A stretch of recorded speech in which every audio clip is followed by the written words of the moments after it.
Today we are going to continue looking at how to solve a system of equations by using the substitution method.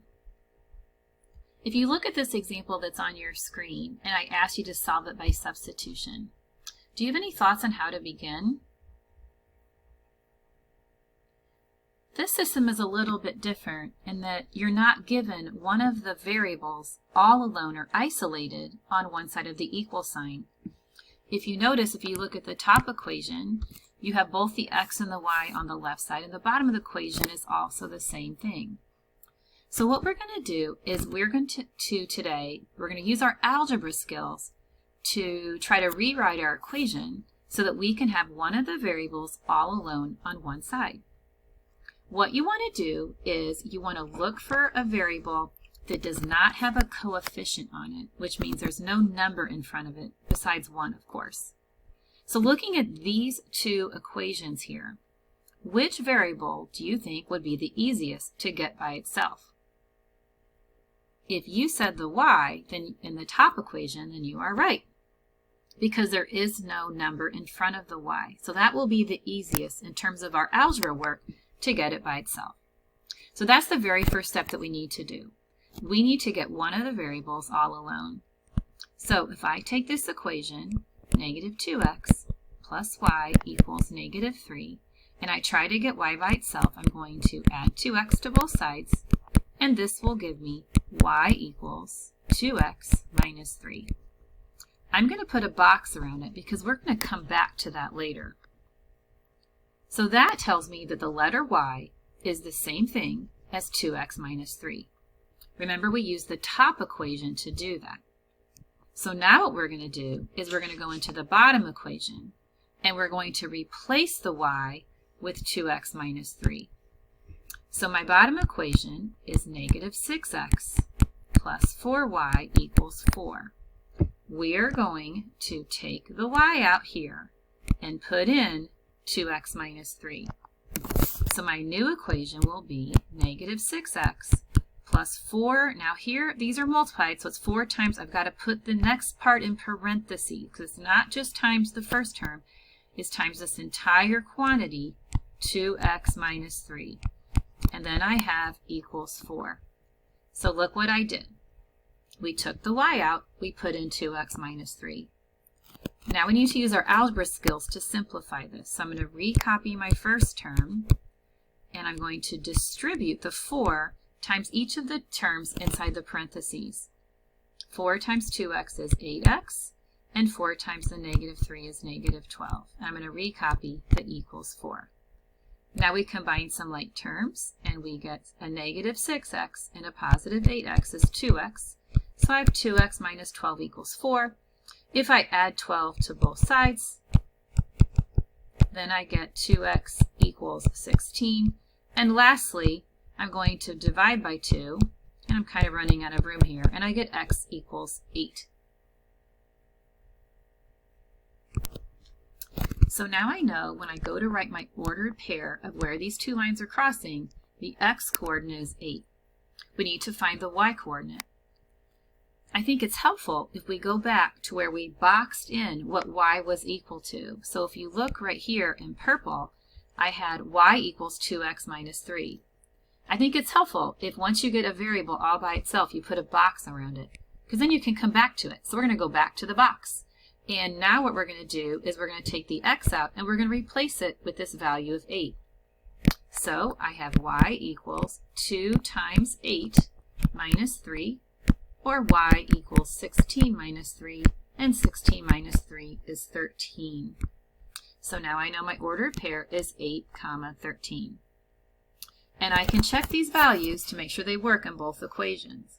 So if I look at my first equation, negative 2x plus y equals negative 3, I'd have negative 2 times 8 plus 13 equals negative 3.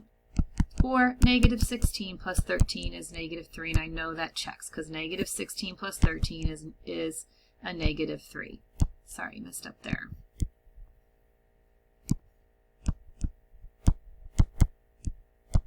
Okay, so that checks out. Now let's substitute these values, 8 for x and 13 for y, into my second equation. So I have negative 6x plus 4y equals 4, or negative 6 times 8 plus 4 times 13 equals 4. Negative 6 times 8 is a negative 48. 4 times 13 is 52. And if you add negative 48 and 52, you indeed get 4. So we know for sure that the ordered pair 8, 13 is the solution to the system of equation, or the place where these two lines are intersecting. Let's look at one more example where we may have to isolate a variable first before we can do the substitution. So looking at example number 5 on your screen, negative 10x plus 2y equals 4 and negative 9x plus 3y equals 18. I don't have a clear-cut variable that would be good to get all alone, because all of them have coefficients on them, or all of them have numbers in front of them. So it really doesn't matter at this point. One thing I'd recommend doing is maybe just kind of thinking about how you're going to solve to get the variable by itself and what it may look like. And it kind of looks like that if we would try to get maybe the y by itself in the second equation, that the numbers might work out nice. It doesn't really matter, again, either get y by itself in the top equation or y by itself in the bottom equation. Either one would work just fine. For the sake of time, let's just go ahead and start with the first one. So, step number 1, we are going to isolate a variable and make sure we get that y by itself. So I have negative 10x plus 2y equals 4. So first we're going to get the 2y all alone. So I'm going to add 10x to both sides. This is just like rewriting in slope-intercept form, what you've done in the past with graphing. The last step is I'm going to divide by 2. And remember, you have to divide every single thing by 2. So this gives me y equals 5x plus 2. So now I have y by itself. Put a box around it because we're going to come back to that later. So now the next thing we're going to do is we're going to go to the other equation. So we use the top one to get y by itself. Okay, so we use the top one to get y by itself. Now we're going to use the bottom one and we're going to do the actual substitution. So I have negative 9x plus 3y equals 18. I know y is the same thing as 5x plus 2. So I'm going to take this y out here and replace it with 5x plus 2 and use our algebra skills to solve. So I have negative 9x plus 3 times, now you got to put it in parentheses, 3 times the quantity, 5x plus 2, and then equals 18. So now we're going to distribute. So I recopy the negative 9x. I'm going to take 3 times 5x and 3 times 2. So I have negative 9x plus 15x plus 6 equals 18. I'm going to combine like terms, and a negative 9x and a positive 15x are 6x's. So I have 6x plus 6 equals 18. I'm running out of room a little bit here. Let me just recopy it. Next, I'm going to subtract 6 from both sides to get the 6x by itself. So I have 6x equals 12.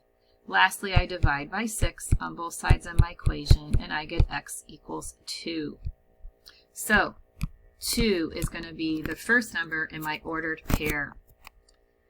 Now I want to find y. Remember what I've said. I said let's box up what y is equal to once you got it by itself. Let's go back to the box.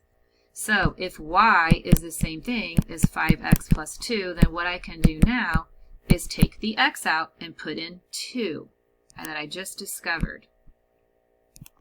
So I have y equals 5 times 2 plus 2, or y equals 10 plus 2, which gives me y equals 12. So that is the second number in my ordered pair. So my answer is the ordered pair 2, 12. Again, you should always check your work to see if you did it right. So if you look at the first equation and you replace 2 for x and 12 for y, it should work out and give you a true statement. That's how you check it. So is negative 10 times 2 plus 2 times 12 equal to 4? Well, this is negative 20 plus 24. Yep, that equals 4, so we know it's right. Now let's check it in the second equation. Negative 9x plus 3y equals 18. Again, I'm putting 2 in for x, and I'm substituting 12 in for y and seeing if this makes a true statement. If it does, then I know my order pair is correct. Negative 9 times 2 is negative 18. 3 times 12 is 36. And negative 18 plus 36 is indeed 18. So they check out. So the order pair 2, 12 is the correct solution to this system of equations. And if we would graph it, that would be the point where my two lines are intersecting.